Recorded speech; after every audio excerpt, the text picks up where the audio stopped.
Si tes tractions ressemblent à ça, tu vas probablement trouver ton bonheur dans cette vidéo. Aujourd'hui, je vais te montrer une stratégie complète pour progresser efficacement et rapidement sur les tractions. On va voir ensemble toute la réalisation technique du mouvement et tu vas voir qu'il y a pas mal de choses à savoir. Je vais te montrer comment progresser à moyen et à long terme sur le mouvement. Je vais aussi te montrer des exercices de soutien qui vont te permettre de progresser aux tractions sans faire de traction. Et à la fin de la vidéo, je te propose de découvrir une petite programmation hebdomadaire pour pouvoir organiser ta semaine et évoluer sur les tractions. Salut, c'est Romain, bienvenue sur Homs Physique et on y va, c'est parti. Et on commence avec le plus important, avoir un bon grip. Aux tractions, tu as la possibilité d'utiliser un grip large, un grip serré et un grip qu'on pourrait qualifier d'optimal. On va faire rapidement le tour des différences entre les grips. Commençons avec le grip large, qui est loin d'être la meilleure option pour deux raisons. La première, c'est parce que l'amplitude du mouvement est réduite avec ce grip, tu ne peux pas monter très haut. Et la deuxième, c'est que ce grip provoque un stress important sur les épaules, ce qui peut te conduire à des blessures et à des douleurs à moyen et à long terme. C'est donc pas la meilleure option pour progresser sur le mouvement. Un grip serré pose aussi plusieurs problèmes. Déjà parce que tu places un stress important sur tes poignets, qui vont finir par en souffrir, mais aussi parce que cette variante, elle recrute énormément le brachioradial au détriment des muscles du dos. Ce n'est donc pas idéal non plus. Et pour finir, on a le grip idéal ou optimal, avec un écartement des mains légèrement supérieur à celui des épaules. Avec ce grip, tu vas pouvoir recruter efficacement les muscles du dos, protéger tes poignets et tes épaules, mais également travailler en amplitude complète. C'est sur celui-là qu'on va se concentrer. Avant d'aller plus loin dans la réalisation du mouvement, on va rapidement parler de la meilleure façon de saisir la barre. Il est possible de saisir la barre à pleine main ou simplement avec le bout des doigts, l'avant-dernière phalange. Une prise avec seulement la phalange du milieu et le bout des doigts quelque part, elle va théoriquement te donner davantage de force, tu vas être capable de faire des tractions plus facilement comme ça, mais ça va par contre provoquer beaucoup de tension sur les tendons des doigts qui s'insèrent jusqu'au coude et ça peut provoquer des douleurs et des tendinites. Donc on préférera une bonne prise avec la main entière sur la barre. Donc maintenant qu'on a un bon grip et qu'on sait comment se positionner sur la barre, on va se concentrer un petit peu plus sur la position qu'il faut avoir lorsqu'on veut réaliser la traction pour pouvoir progresser avec le maximum de force possible et profiter au maximum de ses capacités, mais aussi pour se protéger. Protéger notamment ses épaules des blessures, parce que c'est assez fréquent sur les tractions. Donc la première chose importante à savoir, une fois qu'on a placé les mains, c'est de savoir où passer son torse, toute la partie pectoraux, ceinture scapulaire, etc. Donc l'idéal c'est de la pousser légèrement en avant comme ça, de façon à rentrer très légèrement les omoplates. On ne va pas chercher à arquer le dos de façon trop prononcée, mais simplement sortir un peu la cage thoracique vers l'avant comme ça. Et l'objectif, ça va être tout simplement d'aller mettre la barre à peu près au niveau des pectoraux. Pas à la faire toucher, mais presque. Là, je suis à quelques centimètres. Et c'est un petit peu ce qu'il faut viser. Donc le menton qui passe bien au-dessus de la barre qui est à quelques centimètres des pectoraux, et on a le dos légèrement arqué tout du long. La chose importante à savoir sur les tractions, et qui fait souvent débat en ce qui concerne l'amplitude, est-ce qu'il faut descendre jusqu'en bas ou est-ce qu'il faut se retenir pour se protéger au niveau des épaules? La question elle se pose pas en fait, on peut tout à fait, et on doit faire des tractions en amplitude complète, c'est-à-dire descendre jusqu'à avoir les bras tendus comme ça. Mais on ne doit pas se relâcher complètement et on ne doit pas relâcher les épaules.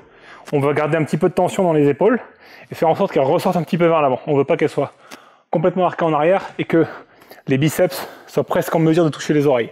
Parce que là, on met nos épaules en position de faiblesse à un moment critique où on a toute la charge et c'est là où on risque de se blesser en fait. Donc on maintient un petit peu de tension dans les épaules, on les contracte légèrement et on se prépare pour faire la deuxième répétition.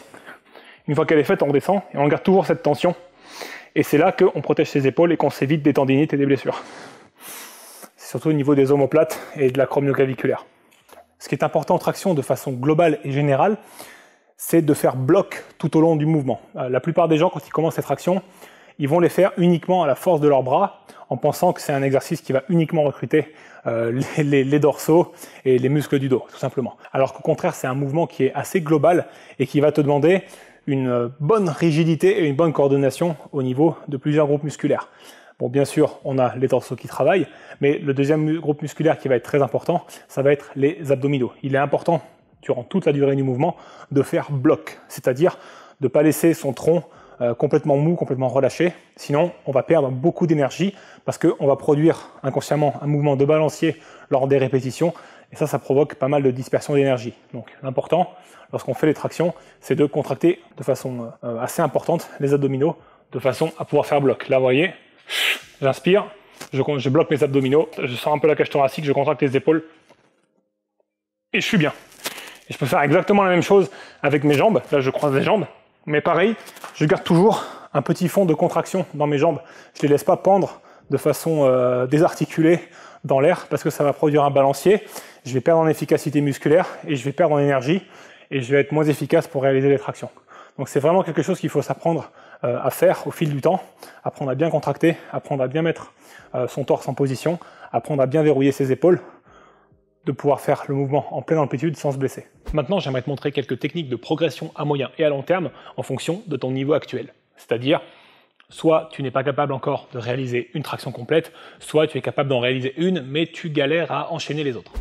Donc si tu n'es pas encore capable de réaliser une traction complète, que c'est encore trop difficile, la bonne façon de te renforcer avec ce mouvement-là, ça va être d'utiliser la partie négative du mouvement, de faire ce qu'on appelle des négatives. Donc, pour résumer, se focaliser sur la phase de descente du mouvement uniquement, puisque la montée est pour l'instant un peu trop compliquée. L'idée avec les négatives, c'est que tu vas non seulement pouvoir te renforcer musculairement, mais tu vas pouvoir le faire plus facilement que quelqu'un qui est par exemple expérimenté, puisque les débutants, et d'après les études scientifiques, peuvent profiter beaucoup plus des phases négatives du mouvement d'un point de vue stimulation musculaire que les pratiquants confirmés. Donc, pour réaliser une négative, il y a plusieurs façons de le faire, il y a une bonne, il y a une mauvaise. La mauvaise façon, ce serait d'essayer de sauter pour attraper la barre, parce que le problème de ça, c'est que tu vas forcément poser tes mains à un endroit qui va être un peu aléatoire en sautant et tu vas pas avoir le grip idéal que tu souhaites vraiment avoir. Et comme on l'a vu au début de cette vidéo, il y a un bon grip à trouver pour avoir des bonnes tractions. La solution que je te propose, c'est d'utiliser soit un banc, soit une plio box, si ta barre est très haute. Bon là, moi en l'occurrence, elle n'est pas hyper haute, mais elle est relativement haute. Si tu veux pouvoir faire tes négatifs, tu te mets sur le banc, tu positionnes déjà tes mains dans la position où elles sont censées être, et à partir de là, hop, tu viens te mettre en haut, et tu vas contrôler ta descente en appliquant les conseils de position qu'on a vus au début de cette vidéo. Et tu vas faire uniquement la phase de descente du mouvement.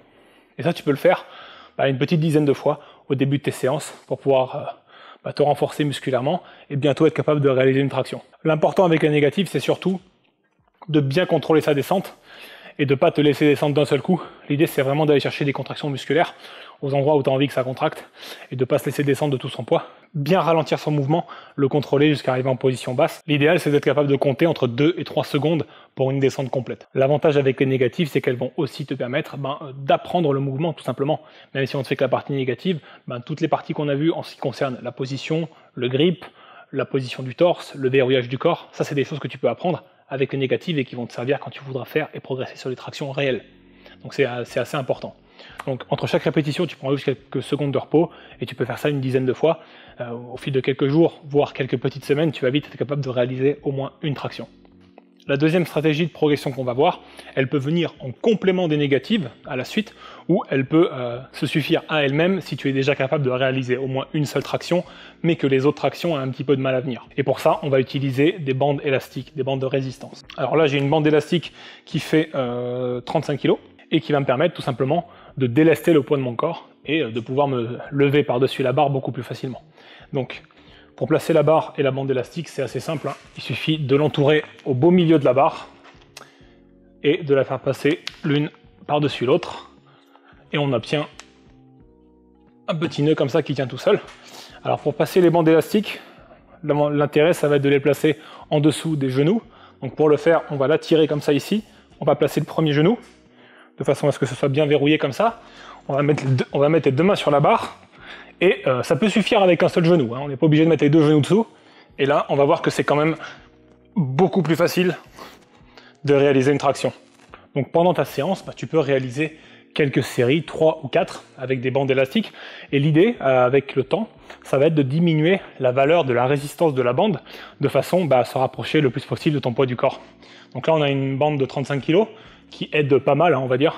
Je peux tout à fait en prendre une plus faible. On va dire qu'on est quelques semaines plus tard. Là, j'ai plus qu'une bande de 10 kg, donc elle va m'aider beaucoup moins. Et une fois que je serai capable de réaliser, disons, une dizaine de répétitions avec une bande de 10-15 kg, ça veut probablement dire qu'on est déjà capable de faire plusieurs tractions sans aide, sans élastique. Donc c'est déjà un bon moyen de contrôler sa progression et d'y aller crescendo, tout simplement. Donc, toujours le même principe. On l'attend, on passe son genou dessous. Alors tu vois que je la mets quand même en milieu de tibia, je la mets pas en dessous du genou parce qu'elle a un risque de s'échapper et tu te la prends dans la face, tu vois, c'est pas agréable. Donc là, tu la mets bien au niveau du milieu du tibia, comme ça, elle risque pas de s'en aller. On va garder le genou plié, on va venir plier l'autre, on verrouille les épaules, on sort légèrement la cage thoracique et on va remonter jusqu'à être quasiment les pectoraux contre la barre. On repose au sol, on rattrape l'élastique à la main et on le laisse prendre sur la barre comme ça. Donc, ce que je te conseille avec les élastiques, puisque par définition ce sont des élastiques, ils ont un effet yo-yo qui est assez important. Ils vont te faire monter et descendre comme sur un trampoline presque. Donc ce qu'il faut faire, c'est un petit peu comme avec les négatives, essayer de contrôler un petit peu ton mouvement. Et c'est une très bonne chose parce que ça va t'apprendre vraiment quels muscles doivent se contracter et tout ça. Donc c'est un très bon moyen de progresser aux tractions. Et le fait de ralentir va te permettre d'être plus stable. Parce que si tu laisses l'élastique t'emporter et faire yo-yo avec toi, bah, tu vas provoquer un mouvement de balancier et tu vas pas forcément être à l'aise sur le mouvement. Donc c'est important de réduire un petit peu ton tempo d'exécution quand tu travailles avec des élastiques, en particulier sur les tractions. En complément et pour progresser plus rapidement, tu peux aussi incorporer à ton programme d'entraînement hebdomadaire des mouvements de soutien qui vont t'aider à progresser sur les tractions, mais sans forcément avoir besoin de faire de traction. Des mouvements qui vont te permettre de renforcer la plupart des muscles qui sont utiles et recrutés lors des tractions et pour lesquels te renforcer va naturellement t'aider à progresser sur le mouvement. Du coup, le premier exercice que tu peux faire à peu près partout et que je te conseille pour progresser aux tractions à côté des tractions, c'est-à-dire sans avoir besoin d'en faire, c'est les rowing inversés. Alors les rowing inversés, tu peux les faire avec des anneaux olympiques ou tu peux les faire également à la barre. Le principe il est assez simple.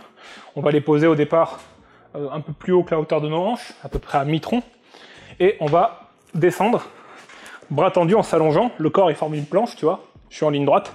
Et l'objectif ça va être de faire un rowing en fait mais à l'envers. Et je vais essayer de ramener mon torse jusqu'aux anneaux. Et tu peux appliquer les mêmes principes que sur les tractions, c'est-à-dire pousser le torse en avant, bien verrouiller les épaules et monter.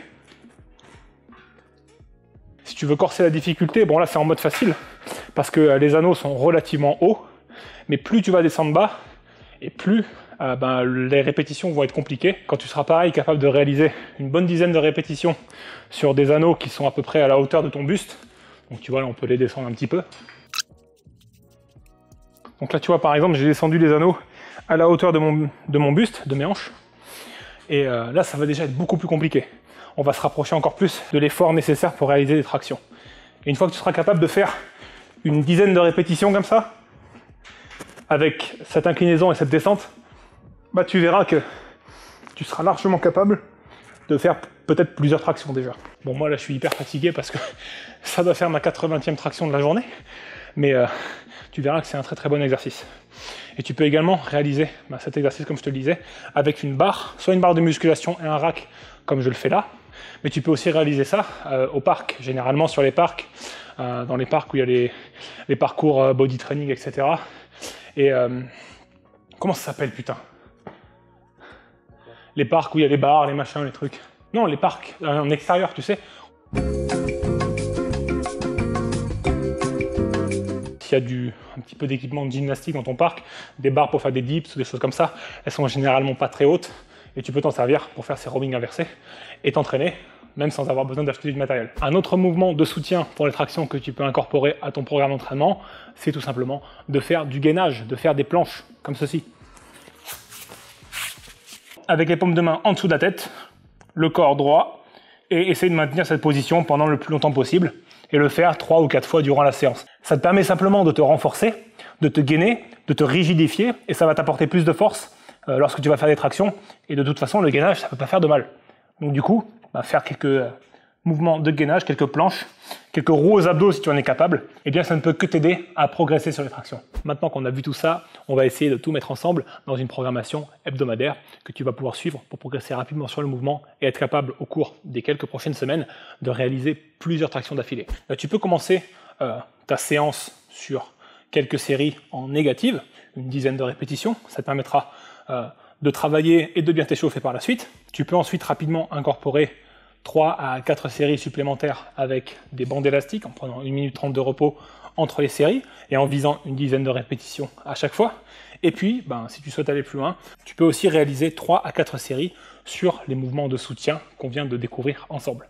Ça te permettra d'avoir une séance complète dédiée à la progression sur les tractions, mais qui t'aidera aussi à travailler beaucoup d'autres groupes musculaires et te permettra de progresser de façon globale. Dans quelques semaines, tu seras parfaitement capable de réaliser plusieurs tractions et de continuer à progresser sur le long terme, voire même à ajouter de la charge supplémentaire.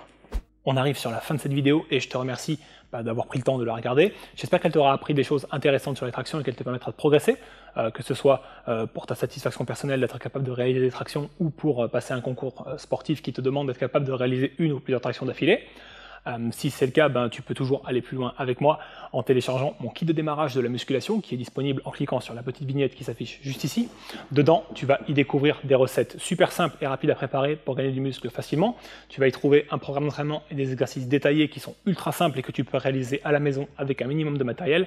Et tu découvriras aussi une fiche calcul toute simple qui te permet en 2 clics de savoir quel est ton besoin de prise de muscle en termes de calories, protéines, glucides et lipides en macronutriments. Tout est disponible gratuitement en cliquant sur la petite vignette qui s'affiche. Et si la vidéo t'a plu, tu peux toujours me laisser un pouce bleu, un commentaire et cliquer sur la petite cloche pour ne rien rater de mes futures publications.